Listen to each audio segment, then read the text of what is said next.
Trump's egregore Easter. Good Friday through Easter Tuesday, 2026. Part 5 of the Great Bash series. Written by Doug Scott, LCSW, M.A. CosmicChrist.net, April 7, 2026. Tuesday will be Power Plant Day, and Bridge Day, all wrapped up in one, in Iran. There will be nothing like it. Open the fucking straight, you crazy bastards, or you'll be living in hell, just watch. Praise be to Allah. President Donald J. Trump. Donald Trump, Truth Social, Easter Sunday morning, 8:03 a.m., April 5, 2026. My proudest legacy will be that of a peacemaker and unifier. That's what I want to be, a peacemaker and a unifier. Donald Trump, Inaugural Address, January 20, 2025. Let those who have weapons lay them down. Let those who have the power to unleash wars choose peace. Pope Leo XIV, Easter Urbi et Orbi, St. Peter's Basilica, April 5, 2026. What Easter revealed. I did not plan to write a fifth installment this soon. Part 4, The Prayer at the Pentagon, was published a week ago. But the Easter weekend that just unfolded has made everything I have been writing about in this series visible at a scale and intensity that I think requires a response while the images are still fresh. This post is shorter than the previous 4. It does not lay new theoretical groundwork. It applies the framework we already have to 4 days that compressed the entire Great Bash into a single holiday weekend, the holiest weekend on the Christian calendar turned inside out, the symbolon of the resurrection converted into a vehicle for threats of civilizational annihilation. What was building is here. What was subsurface is now the text. Good Friday, the day of surrender, becomes the day of boasting. Good Friday is the day Christians sit inside death. The liturgical tradition strips the altars. The cross is venerated. The readings recount the Passion. The entire structure of the day asks the worshipper to inhabit the space of surrender, kenosis, self-emptying, the grain of wheat falling into the earth and dying so that it might bear fruit. It is the one day in the Christian year that resists triumphalism. You cannot win on Good Friday.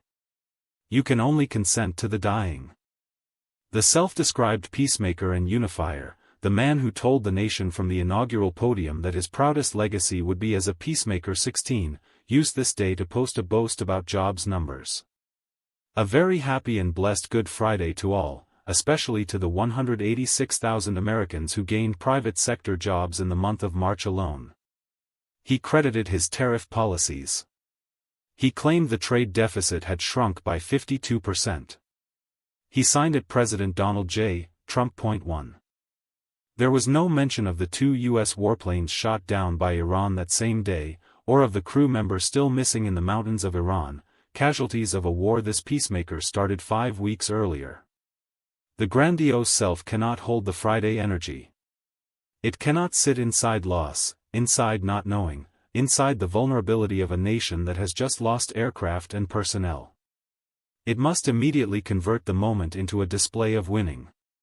The theological content of the day, the deepest thing Christianity has to say about the relationship between death and life, becomes wallpaper behind the real message, which is always, I am triumphing. Holy Saturday, the ultimatum. Holy Saturday is the most neglected day of the Triduum. The tradition calls it the harrowing of hell, the descent of Christ into the realm of the dead, the place where nothing can be done, the space of pure waiting. The Orthodox icon of the Anastasis shows Christ reaching into that darkness and pulling Adam and Eve out by the wrists. The gesture is one of rescue, but it comes from within the darkness, not from above it. Christ does not bomb hell from the sky. He enters it. On Holy Saturday, Trump posted his ultimatum: remember when I gave Iran 10 days to make a deal or open up the Hormuz Strait? Time is running out, 48 hours before all hell will rain down on them. The White House reposted it with the tagline, Glory be to God, too. I want to hold these 2 images side by side for a moment, because they are the diagnostic frame for the entire weekend. In one image, Christ descends into hell to rescue the captive. In the other, the president threatens to send hell raining down from above and attributes the threat to God's glory. The direction is reversed. The name is the same. This is the third commandment violation, lo tissa, at liturgical scale, the name of God carried as a banner over the precise inversion of what the day commemorates. 8. Easter Sunday, the resurrection inverted. At 8:03 a.m. on Easter morning, the morning the Christian world proclaims Christ's victory over death, the morning the liturgy declares that love has outlasted violence, the president posted the threat that fact-checkers scrambled to confirm was real, because it sounded too unhinged to be authentic. 3. He threatened to destroy Iran's power plants and bridges on Tuesday. He used profanity. He called Iran's leaders crazy bastards. He closed with "Praise be to Allah," a phrase that is neither sincere Islamic devotion nor theological engagement. It is mockery deployed as dominance display, the name of God in yet another tradition weaponized as a taunt. He signed it with his name in capital letters. He did not go to church. The Easter message from the same man, released through the White House 2 days earlier, had invoked the resurrection of Jesus Christ, whose triumph over sin and victory over death secured the promise of redemption. The formal statement speaks the language of the tradition. The 8:03 a.m. post speaks the language of the egregore. Both carry God's name.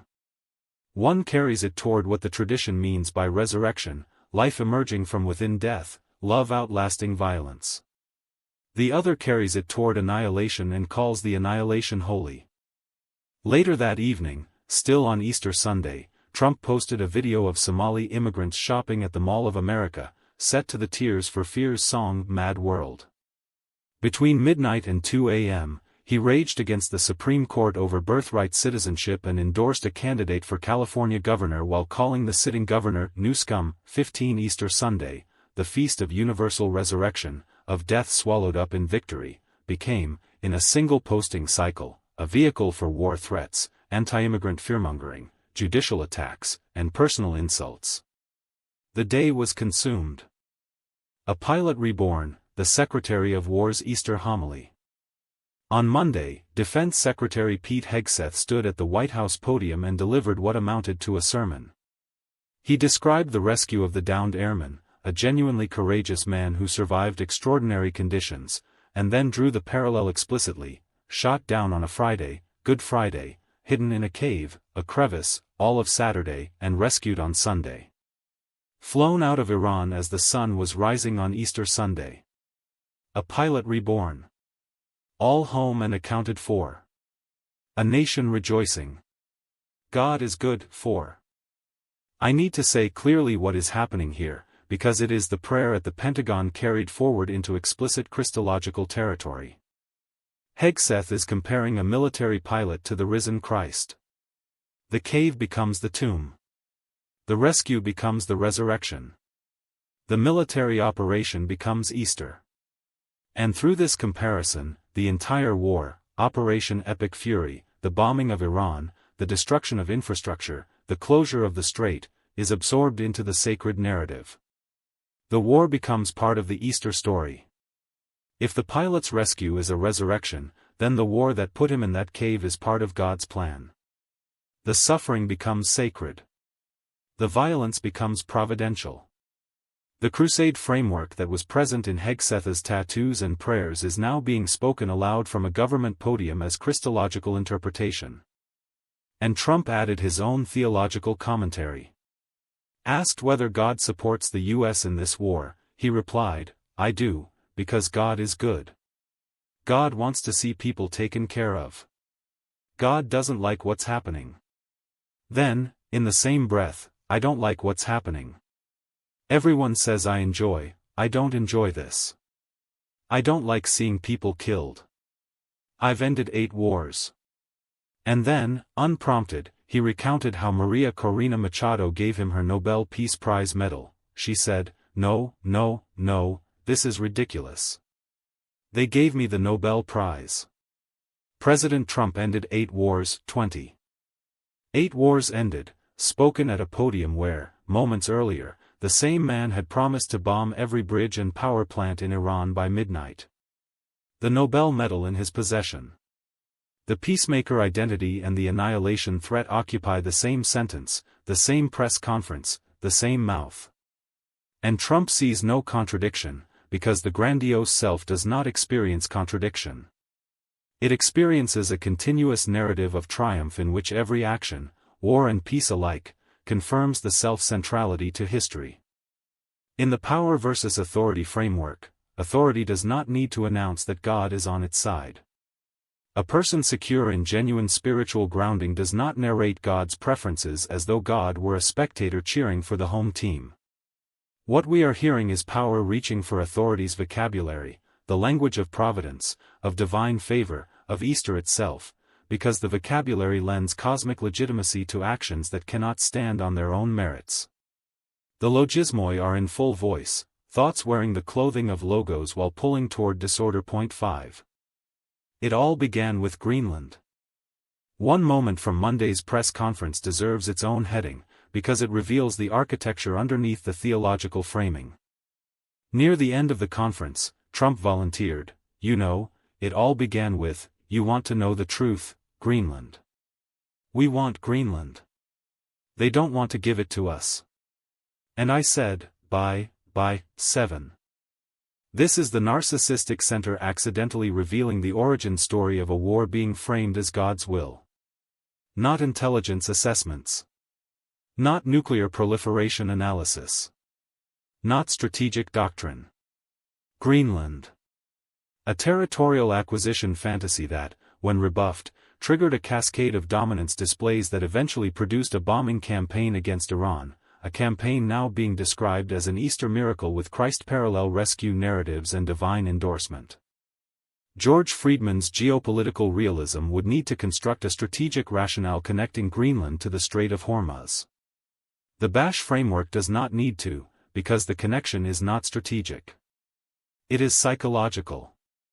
The grandiose self experienced a wound, Denmark said no, and the wound generated a series of dominance escalations whose logic is emotional, not geopolitical. Each escalation requires a larger stage to justify itself. And the theological framing grows in proportion to the gap between the stated rationale and the actual driver. The more tenuous the strategic case becomes, the more God needs to be invoked to fill the space. The Peacemaker's War. The Greenland admission connects to a thread that runs through the entire arc of the Trump presidency and converges with particular force this Easter weekend, the peacemaker identity. On January 20, 2025, Trump stood on the Capitol steps and told the nation, "We will measure our success not only by the battles we win but also by the wars that we end, and perhaps most importantly, the wars we never get into. My proudest legacy will be that of a peacemaker and unifier." 16 On the campaign trail, he had called Joe Biden a warmonger and promised to end the conflicts in Ukraine and Gaza. He built his entire political brand on the claim that he, uniquely, would keep America out of war. What followed was the most sustained presidential pursuit of a peace prize in modern history. Special Envoy Steve Witkoff, Trump's golf companion turned itinerant diplomat, told a cabinet meeting that there was only one thing he wished for, that the Nobel Committee finally gets its act together and realizes that you are the single finest candidate for the prize. 18 Trump told a military gathering that it would be a big insult to America if the committee did not give him the award. When the 2025 Nobel Peace Prize went instead to Venezuelan opposition leader Maria Corina Machado, Trump spent months fuming, cold-calling Norwegian diplomats, publishing screeds on Truth Social, until Machado herself gave him her medal in January 2026, a gesture the Nobel Institute publicly noted was ceremonially meaningless since Nobel Prizes cannot be shared or transferred. FIFA, currying favor ahead of the 2026 World Cup, invented its own peace prize and handed it to him. 19. Then came the text message to Norway's Prime Minister that ties the peacemaker thread directly to the Greenland admission and, through it, to the war itself. On January 18, 2026, weeks before the first bombs fell on Iran, Trump wrote to Prime Minister Storr, "Considering your country decided not to give me the Nobel Peace Prize for having stopped 8 wars plus, I no longer feel an obligation to think purely of peace." The same message demanded complete and total control of Greenland. 17. Read that sentence again. The President of the United States told a foreign head of state that because he did not receive a prize, he no longer felt obligated to pursue peace. The peacemaker identity was never a commitment. It was a transaction. And when the transaction failed, when the prize did not come, when Denmark would not hand over Greenland, when the world would not confirm the grandiose self's version of itself, the peacemaker became the warmaker. 6 weeks later, the bombs fell on Iran. And here is the detail that completes the circuit. In a leaked transcript, Witkoff, the same envoy who called Trump the single finest candidate for the Peace Prize, was caught coaching Putin's top foreign policy advisor to flatter Trump as a man of peace in order to extract better negotiating terms for Russia. Witkoff and Trump's son-in-law Jared Kushner, the peace team, were simultaneously pursuing billions of dollars in personal business deals with Russia. 18 The peace team is a business team wearing peace as a brand. The peacemaker identity functions the way the Easter post functions, the way the God endorsement functions, as clothing. The logismoi wear whatever vocabulary serves the moment. On Monday, with Iran's bridges in the crosshairs, Trump stood at the podium, cited his 8 ended wars, recounted how Machado gave him her Nobel medal, and then threatened to send a civilization to the Stone Age. The peacemaker and the annihilator share a body and see no contradiction. After the Iran war began, a reporter asked Trump about the Nobel Prize.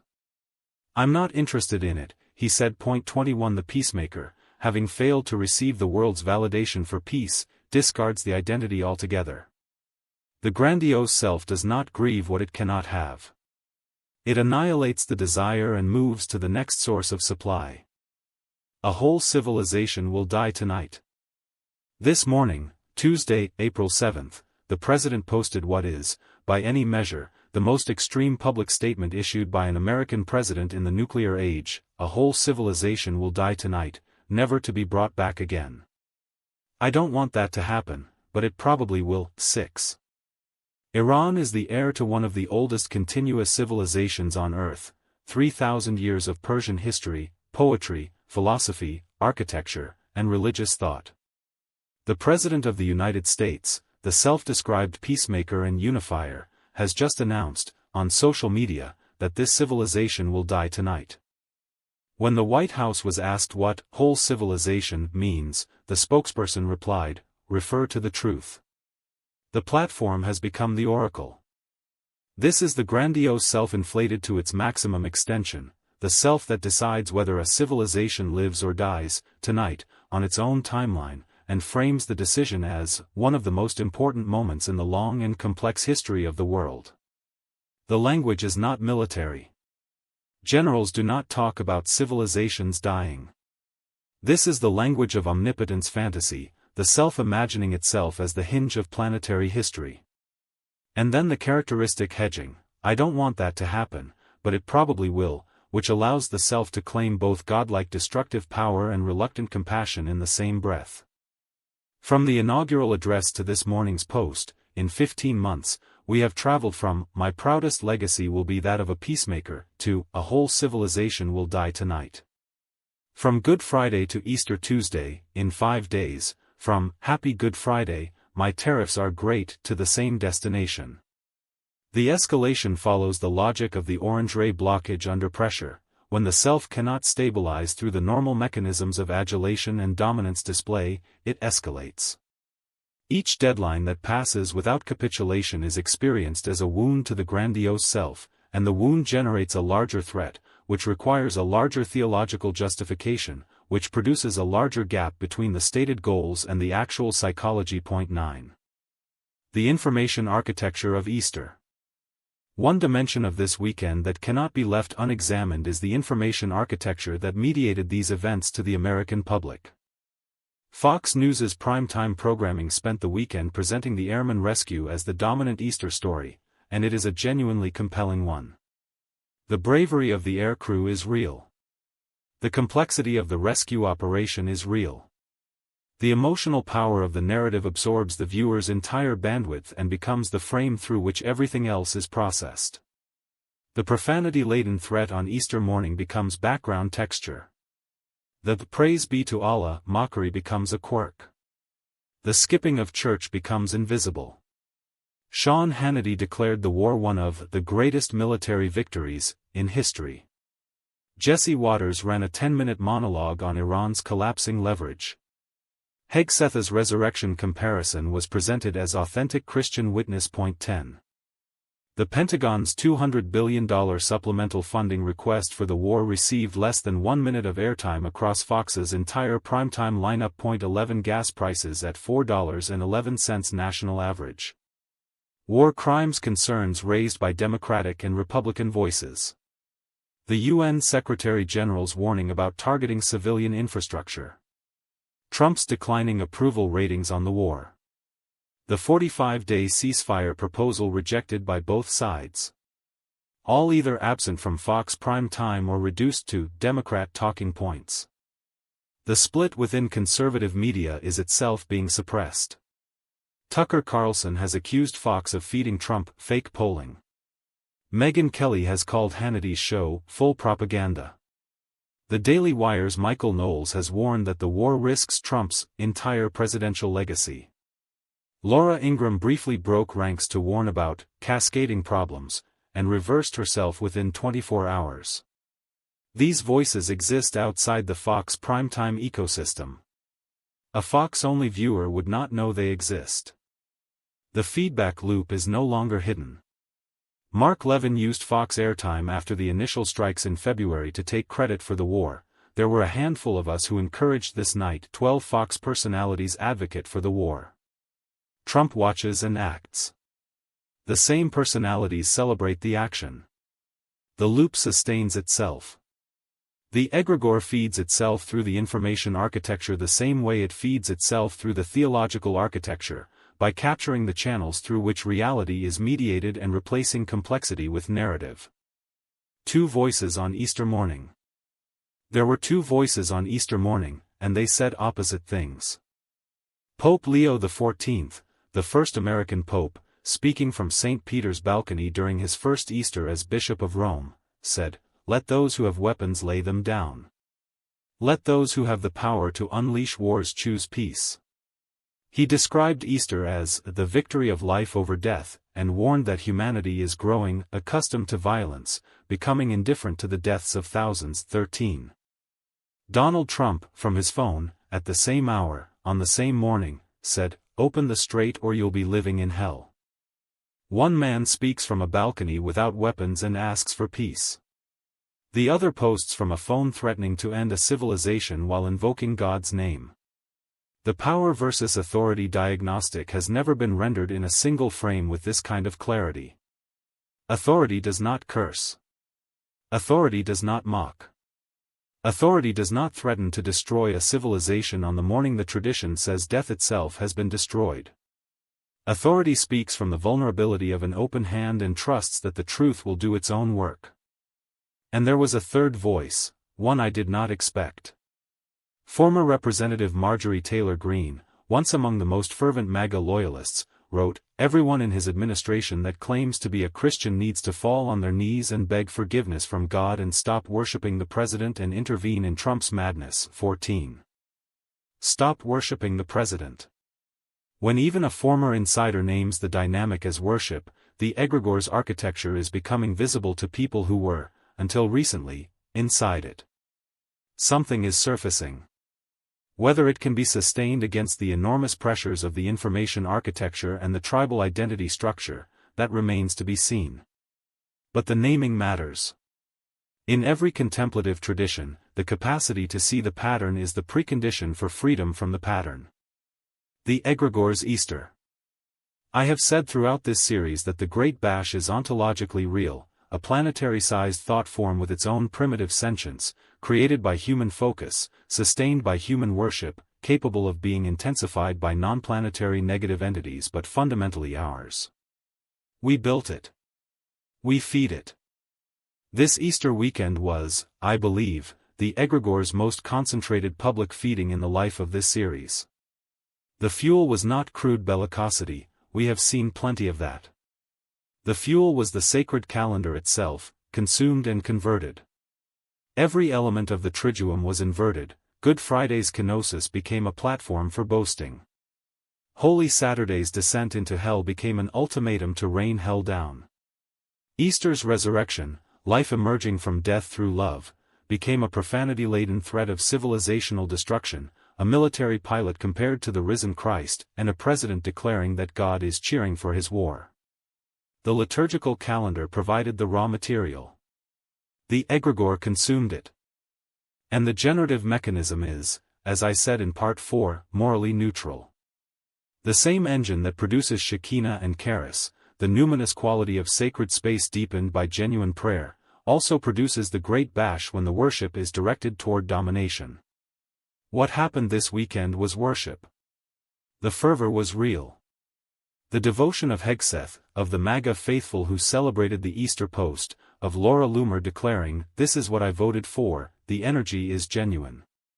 That is what makes it so potent as fuel.